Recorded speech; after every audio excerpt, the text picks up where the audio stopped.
Dans cette vidéo, on va traiter un exercice qui comporte d'abord à déterminer l'ensemble des points M du plan complexe qui vérifie cette égalité-là.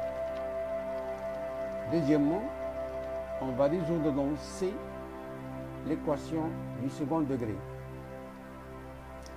Troisièmement, on va écrire sous la forme trigonométrique ces deux nombres-là. Alors, exercice, on pose P de Z est égal à 2Z moins I sur Z moins I, avec Z est égal à X plus Y, c'est un nombre complexe, et X, Y sont deux nombres réels. Première question, déterminer le réel de P de Z en fonction de X et Y. Alors, solution, P de Z est égal à 2Z moins I sur Z moins I, on remplace Z par X plus Y, puis on écrit numérateur et dénominateur sous la forme algébrique, sous la forme X plus Y, puis on multiplie les numérateurs et dénominateurs par le conjugué du dénominateur qui est X moins I facteur de Y moins 1. Voilà. Alors le dénominateur avec on multiplie le dénominateur avec son conjugué, ça nous donne x carré plus y moins 1 au carré. Et on multiplie le numérateur par le conjugué du dénominateur. On développe, on obtient cette formule-là. Ça, c'est la partie algébrique sur le dénominateur. Et ça, c'est la partie réelle, c'est la partie imaginaire sur le dénominateur, bien sûr. Donc, lorsqu'on simplifie ça, lorsqu'on développe, on obtient 2x carré plus 2y moins 1 facteur de y moins 1, comme j'ai dit, c'est la partie réelle sur le dénominateur, ça c'est la partie réelle, plus i facteur de la partie imaginaire. Donc, c'est ça le réel de P de Z, le voilà, plus i imaginaire de P de Z. Donc, il suffit de multiplier ce facteur-là par celui-là. Ça vous donne tout ça. Bien sûr, vous allez factoriser par i ici. Vous groupez les nombres qui ne contiennent pas i ici et vous factorisez par i les nombres qui contiennent le i. Puis on sépare le numérateur en deux. On écrit cette partie-là sur ça, ça donne le réel de P de Z. Et cette partie-là sur ça, ça donne l'imaginaire de P de Z. Donc, on va résoudre, on va déterminer le réel de P de Z en fonction de x, y. Donc, le réel de P de Z, c'est tout ça, bien sûr. Donc, réel de P de Z, c'est 2x carré plus 2y moins 1 facteur de y moins 1 sur x carré plus y moins 1 au carré. Je rappelle que le conjugué de x plus iy, c'est x moins iy. Et lorsqu'on multiplie un nombre complexe par son conjugué, ça nous donne x carré plus y carré. Alors, deuxièmement, déterminer gamma, l'ensemble des points M d'affixe Z qui vérifie réel de P de Z égale à 0. Donc, on va résoudre l'équation P réel de P de Z égale à 0, ce qu'on a trouvé tout à l'heure. Voilà le réel de P de Z. Alors, est égal à 0, équivalent à, au numérateur est égal à 0 et au dénominateur différent de 0. C'est-à-dire, ça est égal à 0, je développe, ça donne ça, et x carré plus y moins 1 au carré, c'est une somme positive, x carré plus y moins 1 au carré, ne s'annule que si les deux s'annulent, x carré égale à 0, et y moins 1 au carré est égal à 0, c'est-à-dire y est égal à 1. Donc x et y, le couple x, y, il faut qu'il soit différent du couple 0 et 1. Alors, cette égalité-là, je peux la transformer, c'est-à-dire je dois diviser le tout par 2. Ça donne x carré plus y carré moins 3 demi y plus 1 demi égale à 0. Et je garde la condition ici. Cette égalité-là, je peux l'écrire sous la forme x moins 0 au carré, c'est ça, plus y moins 3 quarts au carré, c'est une identité remarquable. Donc lorsque je développe ça, ça donne x carré, le voilà, bien sûr plus 0, y carré, le voilà, le double produit y fois moins 3 quarts fois 2, ça donne moins 3 demi y, le voilà, et ça nous donne 9 sur 16 qu'on n'a pas, 9 sur 16, donc on va le trancher, 9 sur 16, donc on va écrire moins 9 sur 16 et plus 1 demi, moins 9 sur 16, et si je réduis au même dénominateur ici, ça donne 8 sur 16. Moins 9 plus 8, c'est moins 1. Moins 1 sur 16. Je vais faire le passer à droite. Ça donne 1 sur 16, c'est-à-dire 1 sur 4, le tout au carré. Et ça, c'est l'équation du cercle de centre 0, 3 quarts et de rayon 1 quart privé du point 0, 1. Donc l'ensemble gamma, c'est le cercle de centre, le point 0, 3 quarts, privé du point 0,1 et de rayon 1 quart. Troisièmement, montrons que P de Z égale à Z équivalent à Z carré moins 2 plus I Z plus I est égal à 0. Alors je reviens à l'égalité, à la formule de P de Z. P de Z est égal à Z. Ça c'est P de Z. Est égal à Z. Donc je dois multiplier Z par Z moins I, qui est égal à 2Z moins I. Voilà. Je développe le tout et je fais passer le tout à gauche. Ça donne Z carré, celui-là. Je vais le laisser ici à droite si vous voulez. Et je vais passer le 2Z à droite, ça donne moins 2Z, le voilà, moins 2Z, je factorise par Z. Et j'ai ici moins IZ, donc moins IZ.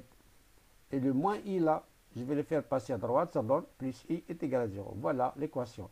Donc P de Z égale à Z, ça donne Z carré moins 2 plus I fois Z plus I égale à 0. Alors, quatrièmement, résoudre donc cette équation-là qu'on a trouvée tout à l'heure. Bien sûr, c'est une équation du second degré. Donc, on va utiliser le discriminant qui, normalement, c'est B au carré moins 4AC qu'on fait. Donc, A, c'est 1, le coefficient de Z carré. B, c'est moins facteur de 2 plus I. Et C, c'est I. Donc, delta c'est B au carré moins 4AC. J'ai dit B c'est ça, donc au carré. Moins 4 fois 1 fois I, moins 4I. Je développe ça. Ça c'est 4. A plus B au carré, c'est A carré, c'est 4. Plus B carré, c'est-à-dire I au carré, c'est-à-dire moins 1. Plus le double produit, 2 fois 2 plus I de 4I. Et moins 4I, je simplifie avec 4I. Il reste 4 moins 1. C'est 3 qu'on peut écrire racine de 3 au carré.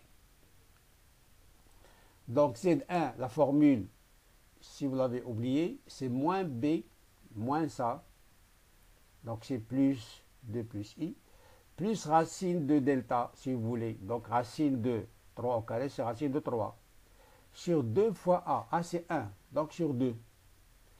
Et je peux l'écrire sous la forme algébrique, c'est 2 plus racine de 3 sur 2, ça c'est la partie réelle, plus 1 demi-i, 1 demi c'est la partie imaginaire. Z2, c'est la même chose, seulement on change ici, au lieu de plus racine de 3, c'est moins racine de 3.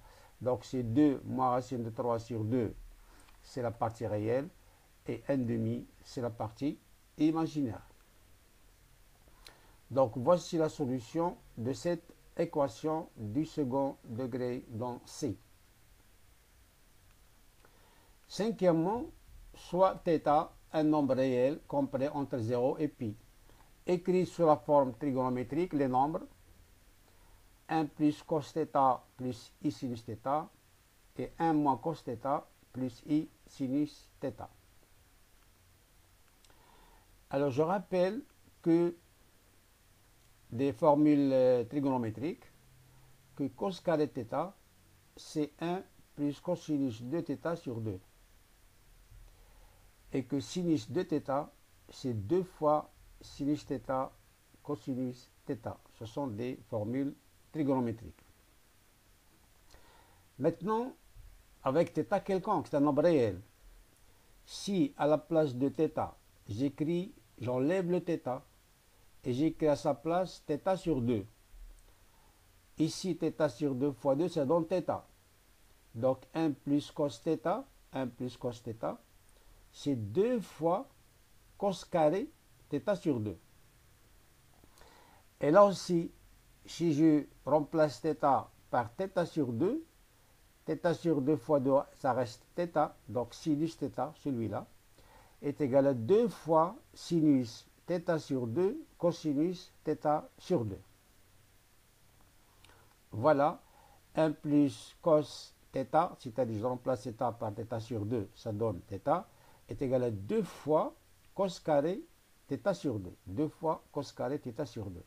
Et sinus θ, si je remplace θ par θ sur 2, je simplifie par 2, ça donne sinus θ. Et sinus θ, c'est 2 fois i, bien sûr, le i qu'on a ici, sinus θ sur 2, cosinus θ sur 2.